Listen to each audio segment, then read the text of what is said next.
यह है physical science से लेसन प्लान नंबर 41। हमारा टॉपिक है क्रिस्टलीकरण। शुरू करते हैं इसे। मेजर कॉन्सेप्ट लिखेंगे, माइनर कॉन्सेप्ट्स और फिर प्रीवियस नॉलेज।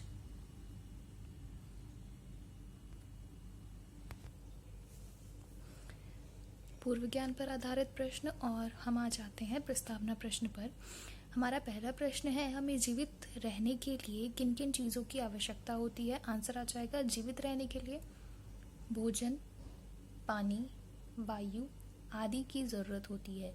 भोजन को नमकीन बनाने के लिए किस पदार्थ का उपयोग किया जाता है। तो भोजन को नमकीन बनाने के लिए नमक का उपयोग होता है।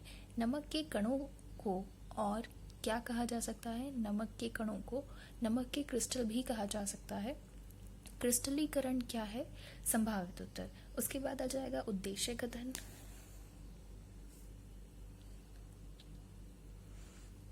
यहाँ पर कथन प्रविधि और फिर क्रिस्टलीकरण के लिए विकासात्मक प्रश्न होगा। भोजन को मीठा बनाने के लिए क्या उपयोग होता है। तो आंसर आ गया, भोजन को मीठा बनाने के लिए चीनी के दानों का प्रयोग होता है। नेक्स्ट क्वेश्चन है, क्रिस्टलीकरण कैसा परिवर्तन है। आंसर आ जाएगा कुछ नहीं, संभावित उत्तर कुछ भी हो सकता है।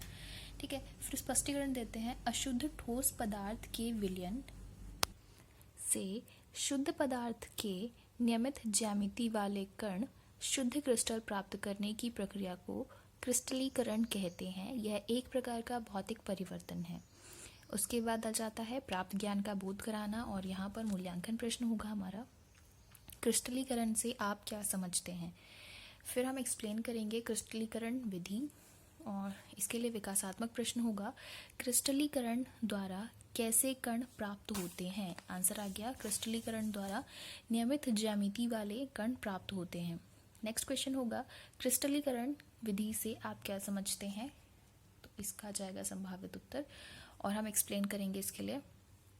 क्रिस्टलीकरण द्वारा कॉपर सल्फेट के क्रिस्टल बनाने के लिए एक बीकर में 1 कप जल व तनु सल्फ्यूरिक अम्ल की कुछ बूंदें डालकर गर्म करें।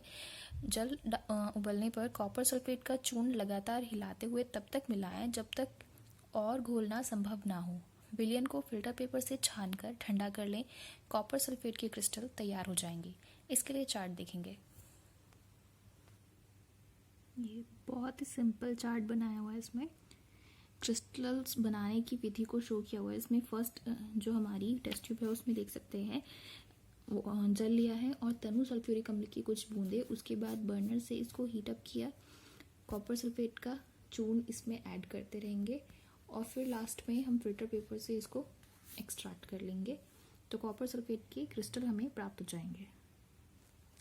फिर आ जाता है मूल्यांकन प्रश्न जो कि है, कॉपर सल्फेट के क्रिस्टल बनाने के लिए किन किन चीज़ों की आवश्यकता होती है। फिर आ जाते हैं अपने थर्ड एक्सप्लेनेशन में जो कि है क्रिस्टलीकरण के लाभ। इसके लिए विकासात्मक प्रश्न होगा। कॉपर सल्फेट का चूर्ण सूत्र बताइए। तो कॉपर सल्फेट का हो गया सूत्र CuSO4 और फिर नेक्स्ट क्वेश्चन है, क्रिस्टलीकरण के क्या लाभ हैं। ये हो गया संभावित उत्तर। फिर स्पष्टीकरण में क्रिस्टलीकरण के लाभ निम्न प्रकार हैं। क्रिस्टलीकरण द्वारा पदार्थों को उनके विलयन से शुद्ध रूप में प्राप्त किया जा सकता है। इसके द्वारा ठोस उत्पाद प्राप्त होते हैं। कम ताप, कम ऊर्जा व कम श्रम से उत्पाद मिलता है। ठीक है, फिर प्राप्त ज्ञान का बोध कराना और हम आ जाएंगे मूल्यांकन प्रश्न पर जो कि है, क्रिस्टलीकरण से होने वाला कोई एक लाभ बताइए। फिर शामपट सारांश, ज्ञानात्मक उद्देश्य लिखेंगे। इसमें निर्देश आ जाएंगे, छात्र क्रियाएं और देखते हैं ब्लैक बोर्ड।